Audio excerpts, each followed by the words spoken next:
The Titanic was sailing on the ocean so wide, when suddenly an iceberg appeared at her side. No time to avoid it, the starboard struck hard. The sea rushed in like beasts, tearing hulls apart. The old captain knew that all hope was gone. He locked himself in the bridge to go down with his swan. The musicians all knew they could never escape, so they played the last song as they sealed their fate. Jack and Rose ran to the stern in their flight. They held the railing with all of their might, knowing the longer they stayed out of the sea, the better the chances of living would be. Half the ship sank beneath the dark foam. The circuits all short and no lights to guide them home. Then suddenly the vessel began to break, split right into with a thunderous quake. Oh, Rose was frozen with terror and dread, but Jack kept encouraging the words that he said. Soon the Titanic completely went down. They were pulled in the current, they thought they would drown. Rose wore a life vest and quickly surfaced. The stranger tried drowning her, his fear was so heartless, but Jack with his swimming skills made it up too.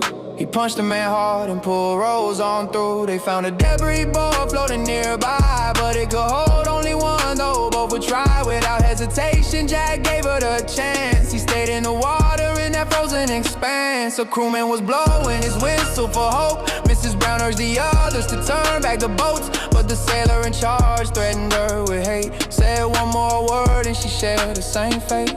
Harold alone chose to turn back and say, he cleared out a lifeboat to search for the brave. The minutes passed slowly, the ocean grew still. Most died in the terror and unforgiving chill.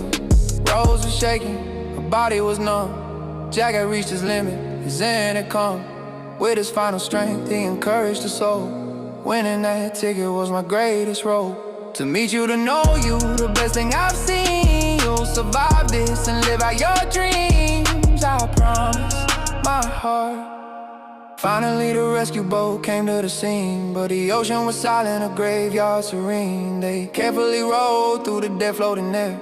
Is anyone living? They called through the air, but only the silence came back as reply. Rose woke to the sound, heard the rescuers cry. She tried to wake Jack, but he'd already gone. His breath had stopped, his life withdrawn. Rose started dying right there in the cold, to stay with her lover and let the sea hold. But then she remembered the promise she made. She had to survive, she couldn't betray. She tried to call out, but her voice was too weak. The boat was too far and too quiet to speak. She let go of Jack's frozen hand at last. I promise I'll live, she said as he passed. Jack sank forever in that ocean so deep. Rose dove in the water, no time left to weep. With her final strength in the Atlantic so cold, she swam to the crewman and blew the life whistle bold.